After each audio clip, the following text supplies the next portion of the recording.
Bueno, pues comenzamos con el estudio del libro de los espíritus. Hoy estamos ya en el capítulo 3. Empezamos capítulo, lleva por nombre Retorno de la vida corpórea a la vida espiritual. Y vamos a ver en esta parte del libro tres cuestiones importantísimas, ¿no? El alma después de la muerte, que es el tema que abordaremos hoy. Va a comprender las preguntas de 149 a 153a. Luego hablaremos de la separación del alma del cuerpo y, por último, de la turbación espírita. Tengo que decir que estos temas se desarrollan muchísimo más en el estudio que hacemos los viernes del cielo y el infierno, o la justicia divina según el espiritismo, y que podéis ver en nuestro canal de YouTube. Aparte de reflexiones muy interesantes de este estudio más amplio, pues en este libro pues vemos los testimonios que recogió Allan Kardec de los espíritus. Y bueno, tenemos ya la primera pregunta, que nos dice: ¿en qué se transforma el alma en el instante del amor? Esta pregunta se ha realizado a lo largo de la historia pues cientos de veces. Aún se investiga y yo creo que no debe ser de otra manera. Tenemos que saber de nosotros mismos, ¿no? El morir es parte de la vida y el ser humano necesita avanzar en el conocimiento de su realidad. Por esto es tan interesante um, este desarrollo que se hace en el cielo y en el infierno con las experiencias, con, con los relatos de estos hermanos nuestros, ¿no?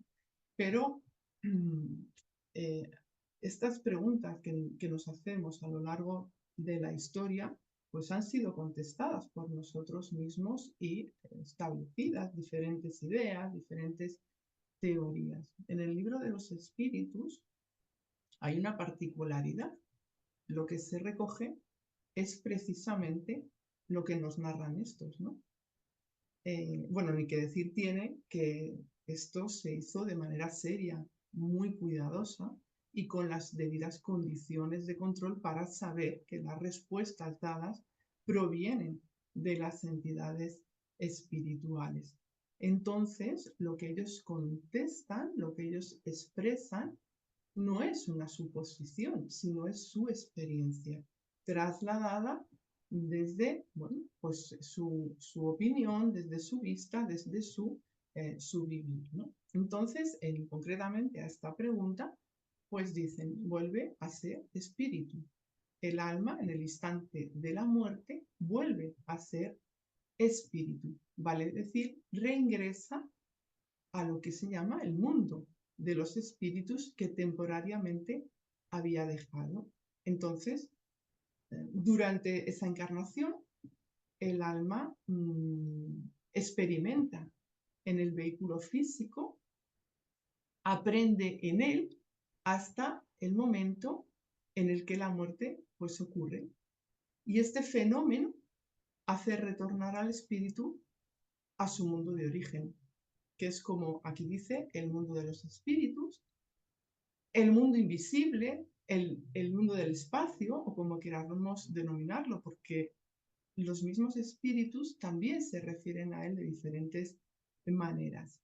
Y esta vuelta se produce como ser doble, ya no triple, ¿verdad? Lo estudiamos hace poco. Es decir, vuelve como ese ser espíritu y periespíritu, desprendido de ese cuerpo físico, un cuerpo que es percibido por todos como tal a través de los sentidos propios de nuestro estado encarnado. Entonces, el periespíritu es, no sé, yo lo veo así, ¿no? Como el testigo, el medio y la prueba de nuestra individualidad como seres. Y en este sentido va a seguir preguntando Allan Kardec.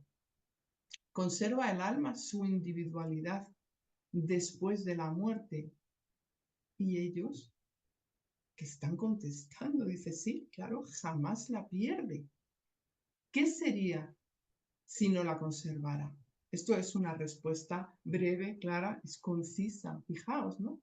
Si solamente, por ejemplo, si solamente contemplásemos la vida en la carne, esta que estamos ahora experimentando, ya podríamos hablar de grandes esfuerzos que nos ayudan a desenvolvernos por multitud de vicisitudes, de pruebas, bueno, de penas, de alegrías.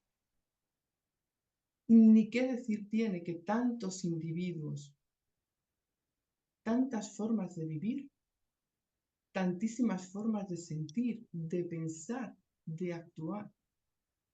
Cada uno de ellos, de estos espíritus, nos van a narrar muy diferentes historias. Y entendemos que, y nosotros como encarnados también, todos vamos a tener nuestras propias narraciones. Todo lo que vivimos hace esas narraciones y las hace diferentes. Entonces entendemos que tanta diversidad enriquece este mundo y nos ayuda a desarrollar todo aquello que, como hemos estado hablando en las clases anteriores, se convierte en virtud. Y por ello se reclama grandísima, todo esto reclama grandísima actividad interna y externa. Actividad con uno mismo y en comunidad. Trabajo en uno mismo, trabajo en la familia, trabajo en la sociedad, en el país, en el mundo. Esto llevado a nosotros, los encarnados. Cada persona ocupa un espacio, un tiempo, un rol, una historia. Nosotros mismos somos todo eso. Todo lo que estamos viviendo, todo lo que sentimos, todo lo que pensamos, todo lo que vamos dejando. Y entonces llega la muerte. ¿Y qué sería si no conservásemos eso que nos identifica como seres únicos? ¿Qué sería de todo ese camino recorrido? ¿Esforzarnos para nada? No es posible. No se sostiene con la razón. Porque además es que absolutamente nada es inútil en la naturaleza. Todo tiene un propósito. Todos contribuimos en el universo. Todos recorremos un camino. Todos somos parte de él. Pero claro, cada cual tiene que recorrer ese camino por él mismo. Nadie va a dar un paso que nos corresponda dar a nosotros. Nadie va a crecer ni un solo milímetro si no es por el alimento que dé a su alma. Si nosotros fuimos creados simples e ignorantes, pero perfectibles, esa progresión no se puede aniquilar a cada morir y caer en una amalgama sin sentido. Entonces podemos decir claramente que no hay una creación, que hay una creación esencialmente progresiva, sin privilegio para criatura alguna, elevándose cada individualidad desde ese estado de embrión al de su completo desarrollo. ¿Y qué nos enseña el espiritismo precisamente? Nos enseña la unidad, la armonía y la justicia de esa creación. Y una creación que otorga justicia a las múltiples reencarnaciones, porque en cada una de ellas, en cada nueva vida, la inteligencia se va a hallar más desarrollada y con esto el individuo va entendiendo mejor lo que también decía Sara hace poco, lo que es el bien, lo que es el mal, es decir, vamos creciendo en moralidad también y comprendiendo según el grado de perfeccionamiento esa ley que todo lo rige la ley de Dios. Una ley natural que estando en nuestra conciencia vamos descifrando en nuestro propio esfuerzo, en contacto con los demás. Entonces no tiene ningún sentido dejar de ser el mismo ser por el hecho de morir ni de nacer. Por ello dice, ¿qué sería si no la conservara? En la pregunta 110 del libro que es el Espiritismo, hoy lo vamos a consultar bastante, dice, si el alma es anterior, antes de su unión con el cuerpo, ¿era individual y tenía conciencia de sí misma? Y la respuesta es lógica. Sin individualidad y sin conciencia de sí misma, tendríamos los mismos resultados que si no existiese. Por tanto, antes de encarnar, era una individualidad. Éramos individualidad. En la encarnación experimentamos también como nosotros mismos. El alma experimenta como sí misma. Y al morir sigue siendo ese ser único, provisto de conciencia y lleno de bagaje y adquisiciones en ambos lados. Pero fijaros, ¿no? En la siguiente pregunta se pide que nos den una respuesta para poder razonar esta individualidad, visto que después de la muerte ya no tenemos esa delimitación que supone la estructura humana en su organismo físico. Tengo que hacer referencia a todo lo que hemos estado hablando a lo largo de la tarde, porque todo se enlaza. Decía Valle, es que claro, es lo que nos impresiona, es lo que vemos con los sentidos, esto que tenemos aquí. Y es lógico, ¿no? ¿Cómo no podemos hablar de esa individualidad si ya no tenemos esa impresión del cuerpo? ¿Cómo comprueba el alma su individualidad, puesto que ya no tiene ese cuerpo material?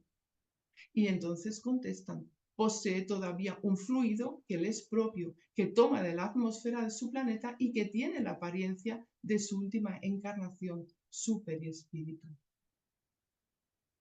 Entonces, nosotros hemos estudiado el espiritismo y sabemos esto, porque el espiritismo hace un estudio profundo del perispíritu. El espíritu toma esa envoltura semimaterial del mundo en el que se halla y la cambia al pasar de uno a otro, siendo pues, adaptable, ¿no? Más o menos sutil según la naturaleza que ese globo presente y que nosotros iremos o estaremos en contacto con él precisamente también por nuestra propia naturaleza, por nuestra propia recorrido, por ese bagaje, por lo que hayamos adquirido. Entonces ese perispíritu puede tomar todas las formas que quiera porque es el espíritu el que comanda. Él va a tener ese comando según también, pues todo lo que haya significado su trabajo en el mismo, ¿no? Es adaptable a la forma mental con la que se identifica el ser esencial y esa identificación se suele ocurrir, como dice aquí, que es con su encarnación reciente. Las personas somos seres complejos. Los espíritas hemos aprendido que están estos tres elementos que se combinan en nosotros para formar una unidad viva, ese ser único en toda su dimensión, sea la que fuere. Este cuerpo que yo tengo hoy supone esa envoltura fluídica permanente, imperceptible, es el perispíritu, pero el cuerpo impacta en nosotros. El cuerpo es una envoltura material, ¿vale? Que nosotros vamos a dejar cuando muramos, cuando llegue ese momento de la muerte. El perispíritu es esa envoltura fluídica, que va a ser imperceptible para los sentidos que nosotros tenemos actualmente, a no ser que se den por esos fenómenos de la mediunidad que nos permiten acercarnos a la visión de ello y a esos estudios que nos permiten ver sus propiedades y por ende comprender todos estos fenómenos. El periespíritu acompaña a mi ser en evolución y el periespíritu se mejora y se purifica según nosotros vamos mejorándonos como ser.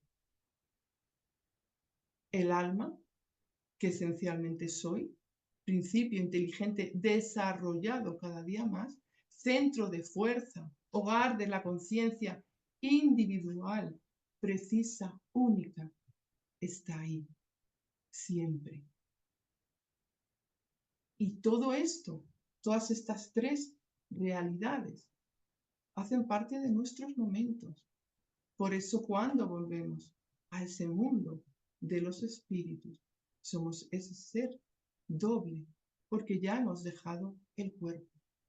Mirad lo que nos dice León Denis sobre estas cuestiones, ¿no? Estos tres elementos, refiriéndose al cuerpo, perispíritu, alma, materia, fluido e inteligencia, estrechamente unidos en nosotros para construir la vida, vuelven a encontrarse en la base del orden universal, de la que son las sustancias fundamentales, los términos componentes. Hacen del hombre una reducción del universo, un microcosmos que encierre los mismos poderes del universo sometidos a las mismas leyes. Podría creerse, por tanto, que el conocimiento perfecto de nuestro ser nos conduciría por analogía a la comprensión de las leyes superiores del universo, pero el conocimiento absoluto del hombre se escapa aún a los investigadores. El alma, separada del cuerpo material, revestida de su envoltura sutil, constituye el espíritu, ser fluídico de forma humana, emancipado de las sujeciones terrestres, invisible e impalpable en su estado normal. El espíritu no es más que un hombre desencarnado y cada uno de nosotros se convierte en espíritu cuando llega la hora. Alternativamente, la muerte nos devuelve a la vida del espacio, ¿lo veis?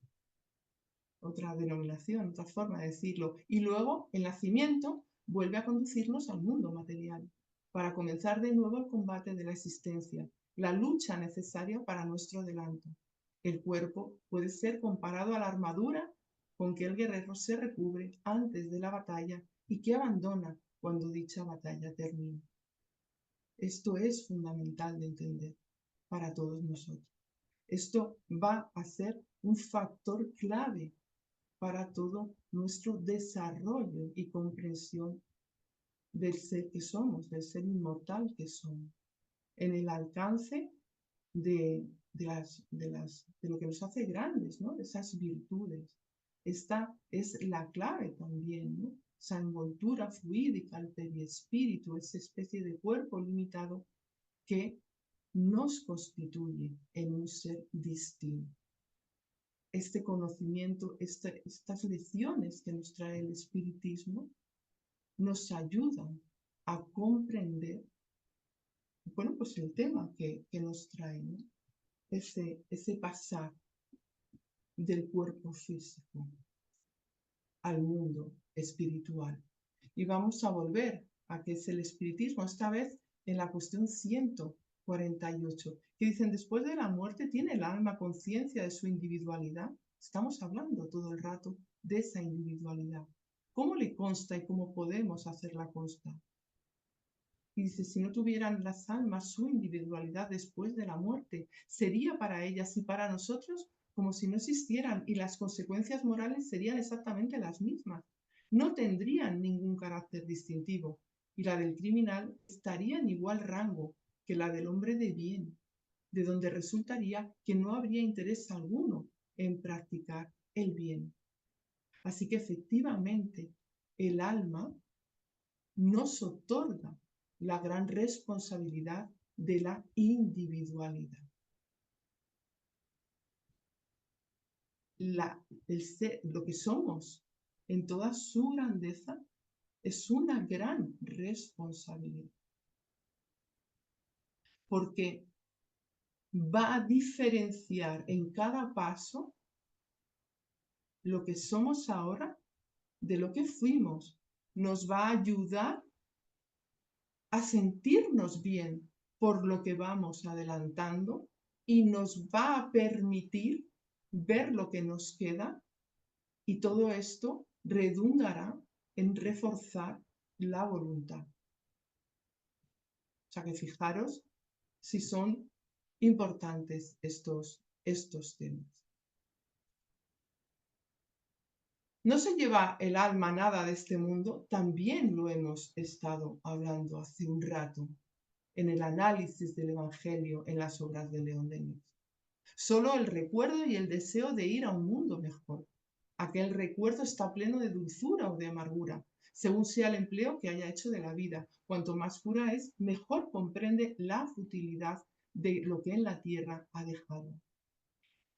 Claramente, esta contestación está emitida por un espíritu que ya tiene un cierto grado, ¿no? Un espíritu de mente clara, con conocimiento de causa, que tiene una percepción amplia que permite darse cuenta de lo efímeras que son las cosas materiales una vez el ser comprende lo que es propio en cada momento. Por eso decíamos antes, es necesario la instrucción, la reflexión, la meditación, para ver dónde está el valor de cada cosa, ¿no? Porque durante la vida física, en esa relación con la materia densa, necesitamos aprender a cuidar todo recurso, a saber multiplicarlo y a desarrollarlo para hacer la estancia mejor, tanto en la parte individual como colectiva y en comunión con los seres vivos del planeta y de toda la naturaleza. Entonces, esto va a ser parte de lo que el valor que le demos a la materia. Según avanzamos, nos damos cuenta de que habitamos un lugar sobre el cual otros también trabajaron, otros crearon, otros destruyeron, manipularon, cuidaron según su condición, según su ética y sus circunstancias. Nosotros mismos hoy nos valemos de esos recursos que dejaron, que trabajaron los demás, ¿no?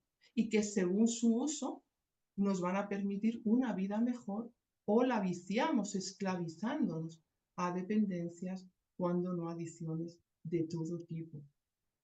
Entonces, evidentemente,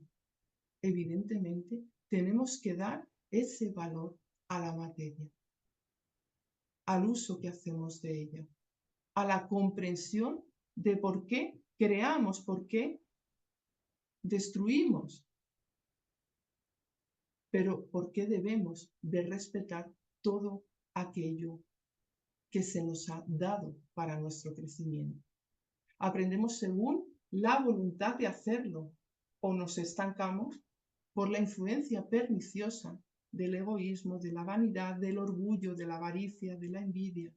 Y nuestra vida transcurre en esos derroteros, transportando maletas llenas de aquello que cada uno de nosotros introdujo en ellas.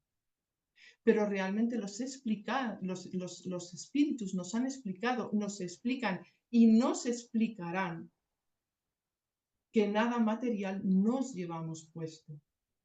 Tan solo estará en nuestra mente aquello con lo que nos identifiquemos.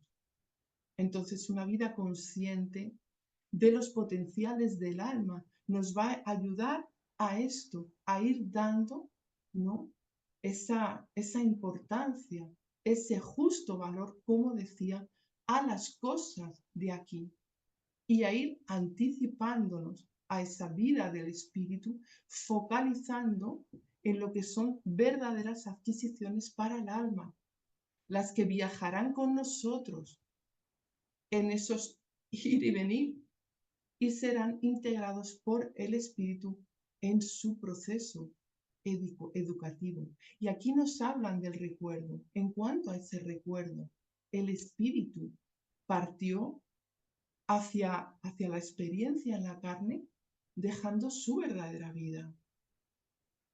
Nosotros, cuando venimos aquí,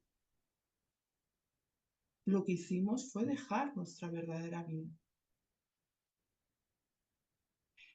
Inevitablemente, al morir, sentiremos que volvemos hacia ese mundo de los espíritus. Pero ese partir y ese retornar incesante estarán de acuerdo con nuestro estado evolutivo. Habiendo adelantado en la carne, bueno, pues no podemos más que esperar algo mejor a lo que dejamos, porque vinimos para algo. También lo hemos estado hablando hoy. Vinimos para algo, todos tenemos una misión de mejorarnos y de contribuir al mejoramiento de todo. Con lo cual, cuando volvamos, pues tenemos que sentir que volvemos con alguna cosa más adquirida para nuestro espíritu. Incluso aún permaneciendo en la persona ignorante de las cosas espirituales, aquí, si su condición es respetuosa, es amable, busca hacerlo mejor, sentirá satisfacción en volver, porque algo ha adelantado. Por el contrario, si una persona, habiendo estado su vida llevada por la rebeldía, por la pereza moral, por actuaciones en contra de unas leyes divinas que pretende burlar, no puede, porque están ahí. El alma, pues quizás se alivie, eso sí, porque deja las vestiduras carnales, pero no pienso que se pueda sentir muy dichosa. Pero también estoy completamente segura de que no le faltarán nuevas oportunidades. Siempre, siempre, en todos los casos, todos llegaremos igual aquí a la experiencia, sin nada más que nosotros mismos, y partiremos igual, sin nada más que con nosotros mismos. Lo esencial es lo que nos reviste en ambos lados de la vida. Bueno, pues ahora vamos a la pregunta 151. Y nos dice, ¿qué pensar de la opinión de que después de la muerte el alma vuelve a entrar en el todo universal? ¿Acaso el conjunto, contestan, de los espíritus no constituye un todo? ¿No son todo un mundo? Y pone un ejemplo, ¿no? Cuando te encuentras en una asamblea, formas parte integrante de ella y sin embargo sigues teniendo tu individualidad. Nosotros aquí estudiamos juntos, cada uno tenemos nuestras opiniones, nuestro recorrido, nuestras características, intercambiamos ideas, ponemos en común muchas ideas, estamos de acuerdo muchas ideas, pero cada uno tenemos nuestro, nuestro código.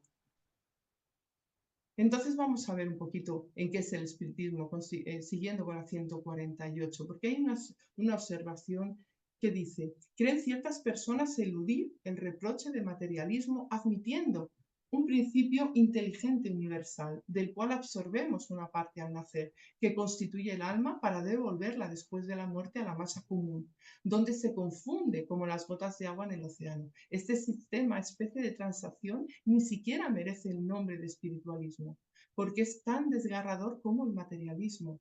El receptáculo común del todo universal equivaldría a la nada, puesto que en él ya no habría individualidades. Esto ya lo explicamos. La semana pasada concretamente también hicimos mención a ello. Pero fijaros, porque concretamente en esta contestación tenemos otro sentido, lo hace en otro sentido. Al principio dijeron que volvemos al mundo de los espíritus, retornamos al conjunto de una población igual que venimos de otra, la encarnada. Aquí constituimos la humanidad revestida del cuerpo físico. Allí, aquella cuya carne ya no es un límite.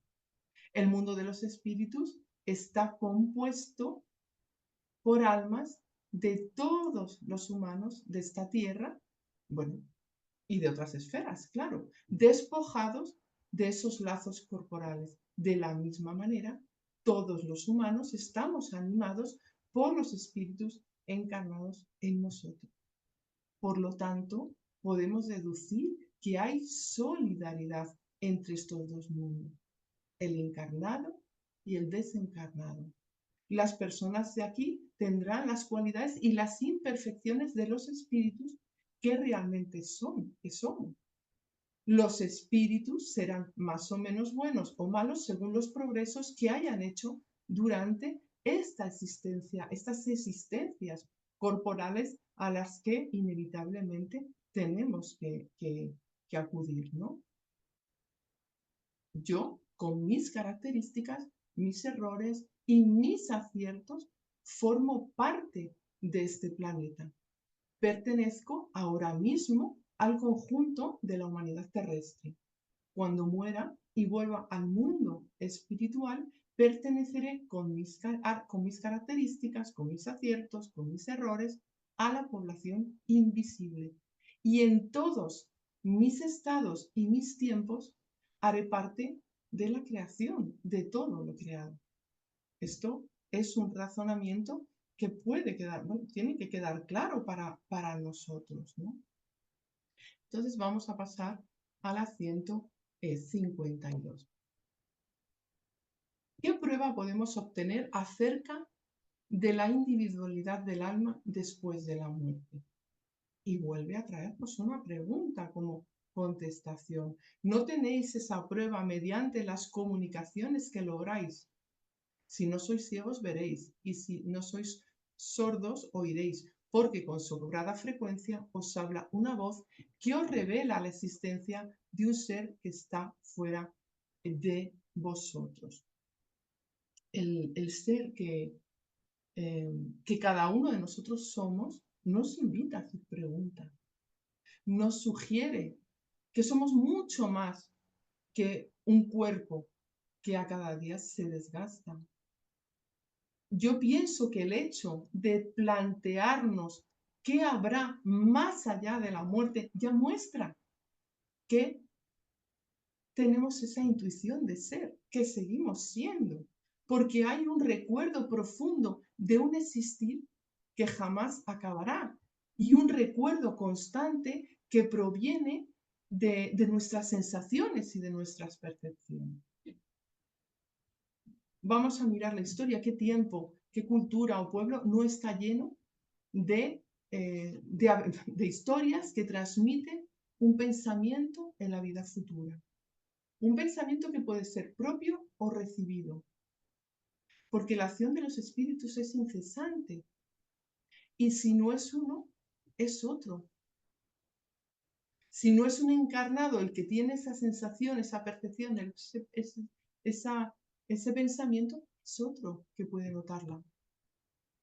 Formamos, como hemos dicho, ¿no? Mundos diferentes, pero que están interconectados. Encarnados tenemos una vida de relación. La relación es ese conjunto de actividades que establecen la conexión del organismo vivo con el ambiente. Entonces tenemos que pensar que es así en todas las escalas. Encarnados y desencarnados, somos seres vivos en un ambiente universal e inevitablemente la comunicación se va a operar entre nosotros. Y la comunicación demuestra aquí y allí que cada uno es un particular, un ser único. Vamos a seguir en la cuestión 148 de qué es el espiritismo.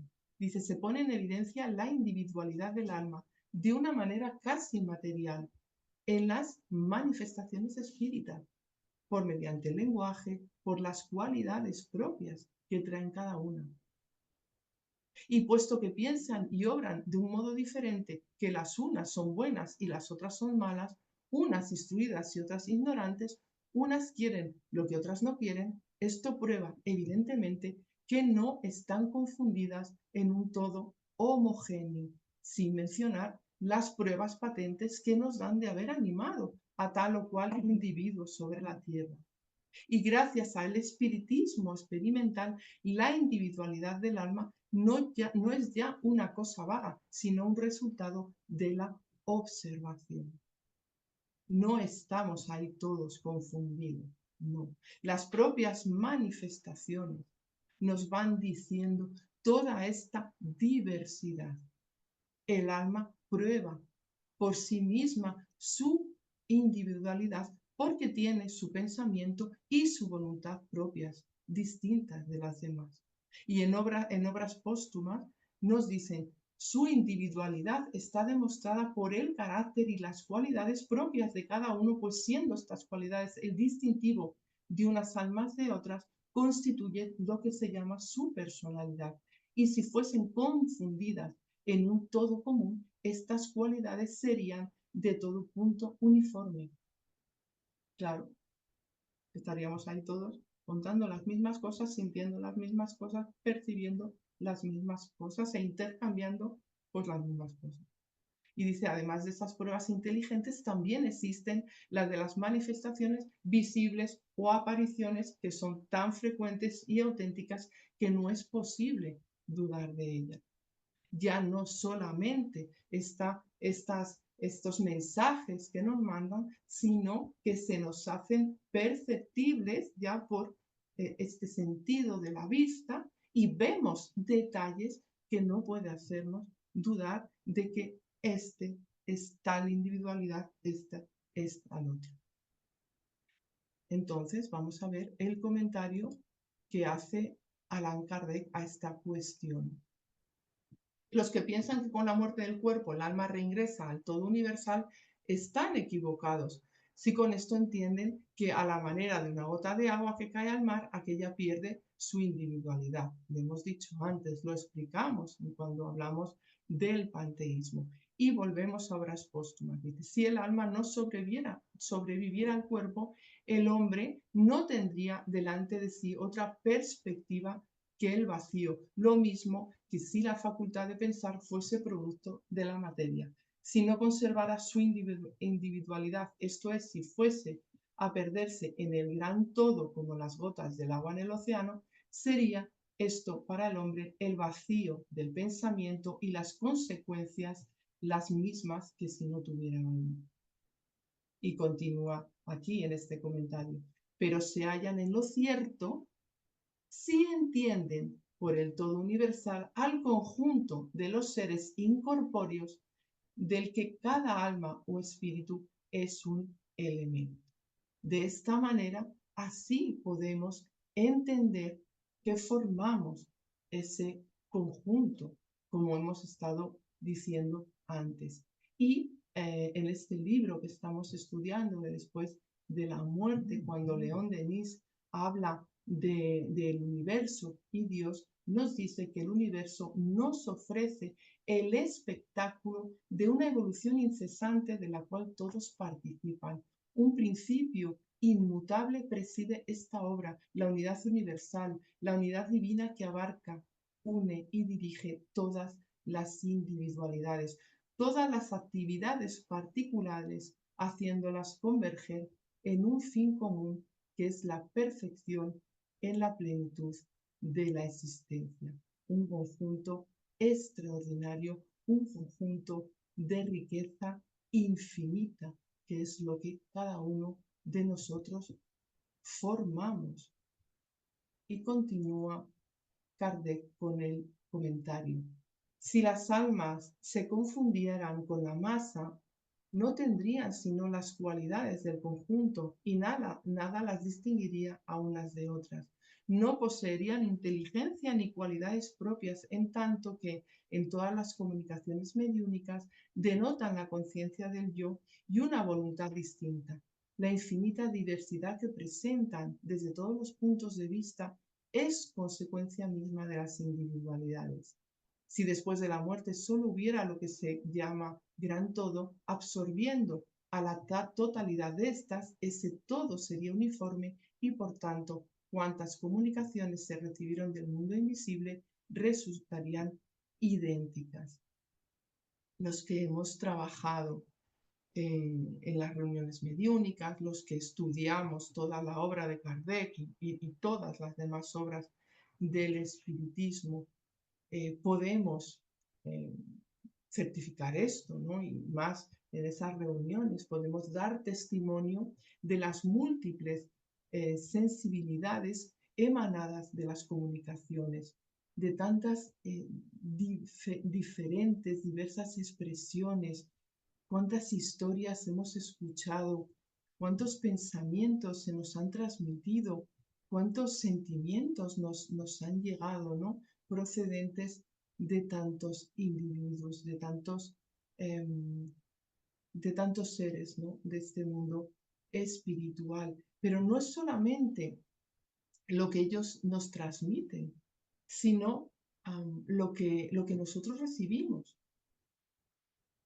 Es que esto es algo muy importante, ¿no? Porque ellos, claro, con toda esa diversidad transmiten sus opiniones, pero también cómo lo recibimos nosotros.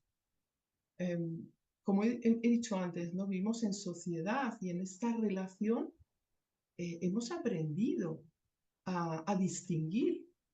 Nuestros sentidos tienen esa capacidad, ¿no? Cuando aquí, en el cuerpo físico, expandimos eh, nuestro campo de acción, o también, ¿no? Cuando nos vamos habituando en esa vida de relación, vamos identificando cómo es cada uno, me refiero a los encarnados, ¿no? Vamos viendo perfectamente, prácticamente en su interior, nos damos cuenta de la riqueza de cada persona, ¿no? De lo que le caracteriza. Hemos aprendido a distinguirnos según esa vida de relación, según cómo nos comunicamos, según todo. Entonces, cuando abrimos los sentidos espirituales, también percibimos esto de las entidades que se comunican. Nos hacen vibrar de otra manera, nos hacen diferenciarlas, nos hacen decir, jo, este ser es mi familiar, este es el otro.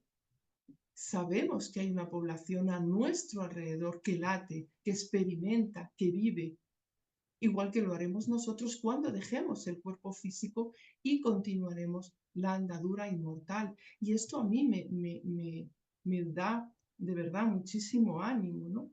Porque todo lo que yo he construido aquí enriquece con lo que ya vine cuando yo llegue a ese momento de la muerte, voy a seguir siendo con todo lo que he aprendido, con todo lo que he desarrollado, con todo lo que soy capaz de transmitir y con todo lo que soy capaz de recibir. Y esto es algo realmente extraordinario, ¿no?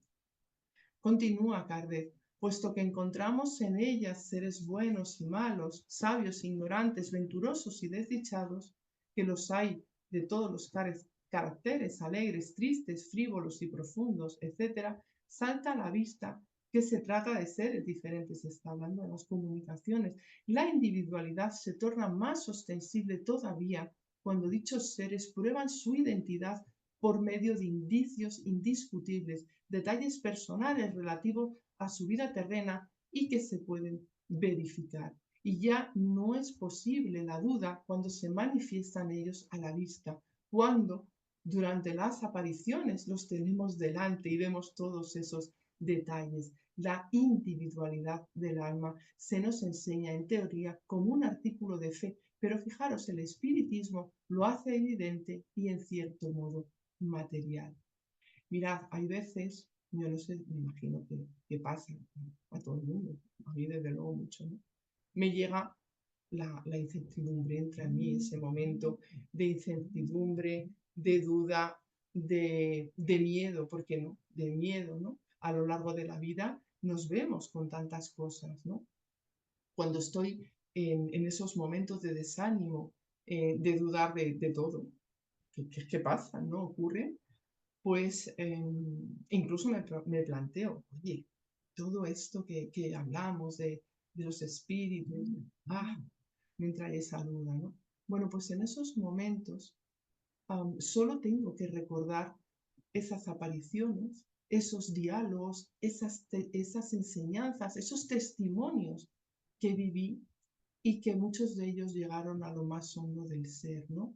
Esos testimonios de los espíritus, esos mensajes de los espíritus, ese ponerse delante, permitiendo que pudiera haber todos esos detalles, ¿no? Y entonces rápidamente vuelve la calma hacia mí, porque son la prueba irrefutable de que nunca dejaré de ser, de que ellos nunca dejarán de ser, de que los seres que amo seguirán su camino de crecimiento y progreso, igual que yo lo haré cuando llegue ese momento de la muerte y luego juntos viviremos experiencias interminables en amor y en dicha.